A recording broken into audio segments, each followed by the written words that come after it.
তো নদীর খেলা সকাল বেলার ধনী রে তুই ফকির সন্ধ্যা বেলা সকাল বেলার ধনী রে তুই ফকির সন্ধ্যা বেলা ই আমানাত সন্দি রোজে নজদে বাগাস দর হাকিকত মানে কে কর শে খোদা। সম্পদের মালিক কে? কথা কয় না। কে দিয়েছেন? আল্লাহ। মা গলা কাটা মুরগির মতো ছটফট করতে থাকে। অনেক মা লজ্জা শরমের কথা ভুলে যায়, চোখের পানি ছেড়ে দেয়। অনেক মা প্রসব বেদনা সহ্য করতে না পেরে বেহুশ হয়ে যায়। অনেক মা কষ্ট সহ্য করতে না পেরে বান্ধবীদেরকে ডেকে বলি, উরি বান্ধবীদের কষ্ট আর সহ্য করতে পারি না, চাকুটা আমার হাতে দাও, কল্লাটা কাটিয়া দেহ থেকে আলাদা করিয়া দে। ওই জনম দুঃখিনী মা কষ্ট সহ্য করিয়া যখন বাচ্চা জন্ম দেয়, ওই বাচ্চা দুনিয়া দেশে যখন বলে একটা চিৎকার দেয়, এই বাচ্চার কান্না যখন আমার জনম দুঃখিনী মায়ের কানে পৌঁছি যায়, আমার বেহুশ মা হুশ ফিরে পায়। আল্লাহু আকবার, জোরে কান। দুর্বল কণ্ঠ দিয়া কান্না বিজড়িত কণ্ঠে বলে, ওরে বান্ধবীদের দল, আমার কলিজার টুকরা সন্তানটা আমার বুকে তুলে দাও। আমার শরীর থেকে বাড়তি ভরা রক্ত ঝরেছে, আমি বড় দুর্বল, আমার ওই সন্তান কি বুকে তুলে দাও। বান্ধবীরা বলে, ওরে আল্লাহর বান্দে, কিছুক্ষণ আগে তো হাতের ভিতরে চাকু চেয়েছ, কল্লাটা কেটে দেহ থেকে আলাদা করে দিবা, এখন আবার ওই সন্তানকে কেন বুকিছ?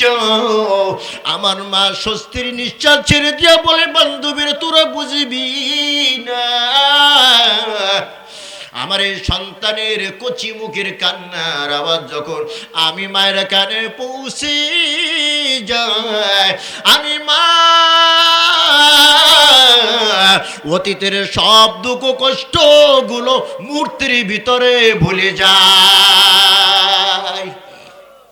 খেদমতি মা দরপে দর কুন সুবহ শাম, তাকে বাসি দরদু আলম নেকো নাম। খেদমতে মা দরপে দর কুন ইখতিয়ার, তাকে বাসি দরদু আলম বখতিয়ার। আল্লাহু আকবার, জোরে কান, আরো জোরে।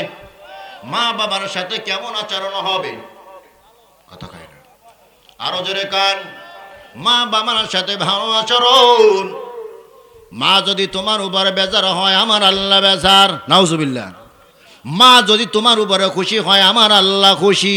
ওয়াকাল নবী সাল্লাল্লাহু আলাইহি ওয়াসাল্লাম, রিদার রাব্বি ফি রিদাল ওয়ালিদাইনি ওয়া সাখাতুর রাব্বি ফি সাখাতিল ওয়ালিদাইন।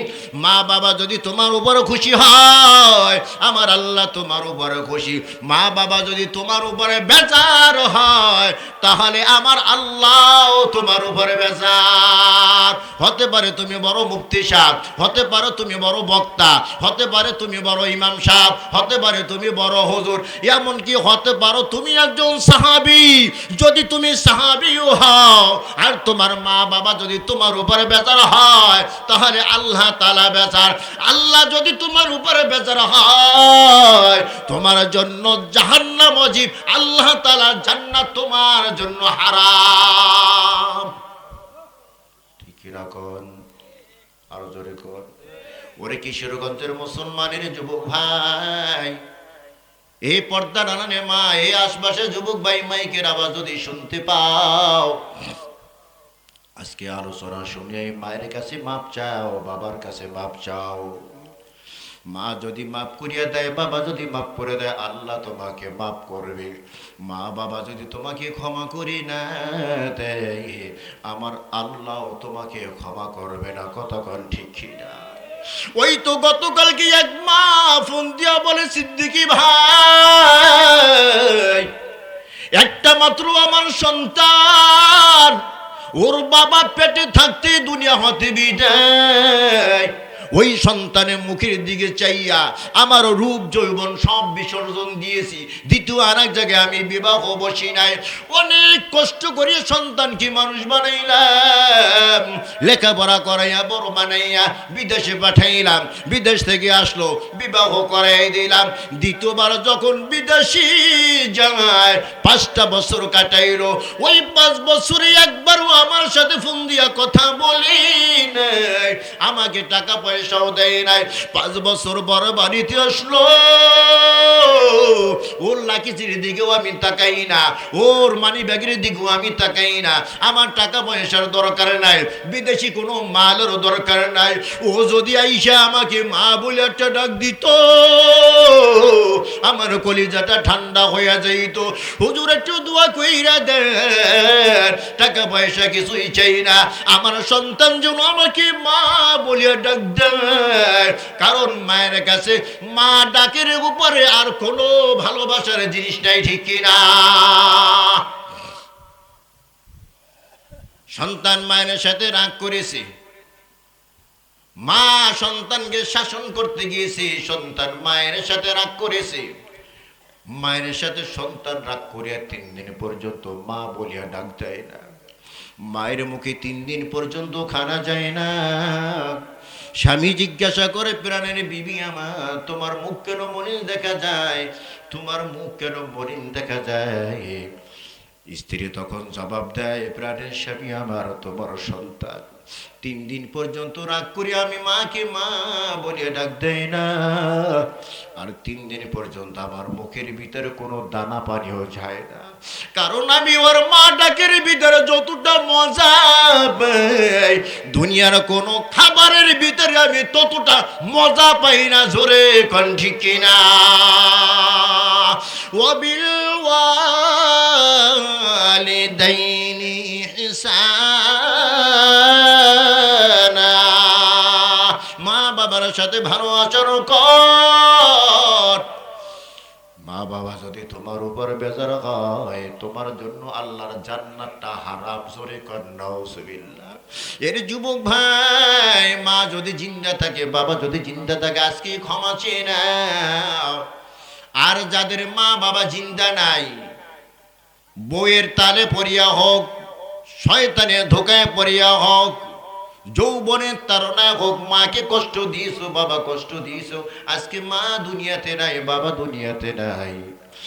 সন্তান, তোমার উপরে আমার আল্লাহ তাআলা বেজার। যদি আমার আল্লাহকে খুশি করতে চাও, মায়ের কবরের কাছে গিয়ে দাঁড়াও, বাবার কবরের কাছে গিয়ে দাঁড়াও।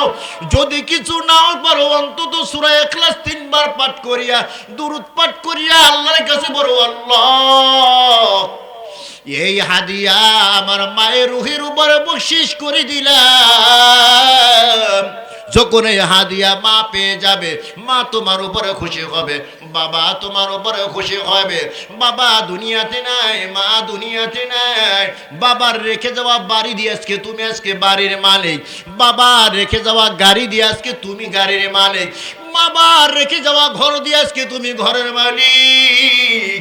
ওই বাবা হয়তো বা আমল খারাপ করেছে, ওই খারাপ আমলের কারণে কবরে শাস্তি।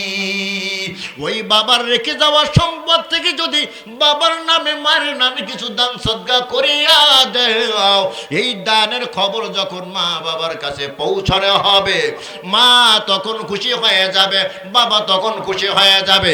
মা বাবা যদি খুশি হয়, তখন আমার আল্লাহ খুশি হয়ে যাবে। আর আমার আল্লাহ যদি খুশি হয়, তাহলে তোমার মাগফিরাত নসিব হয়ে যাবে। সুবহানাল্লাহ। মা বাবা কার জিন্দা আছে তো হাত তুলে দেখান তো। মাশাআল্লাহ, মুরব্বির মা বাবা আছে? বোঝে নাই। বলছি মা বাবা কার জিন্দা আছে? হ্যাঁ, জিন্দা বোঝেন তো, জীবিত আছে। মা বাবা কার জীবিত আছে? অথবা মা জীবিত আছে বা বাবা জীবিত আছে? কার কার হাত জায়গাতে? আমার বাবা নাই, মা আছে।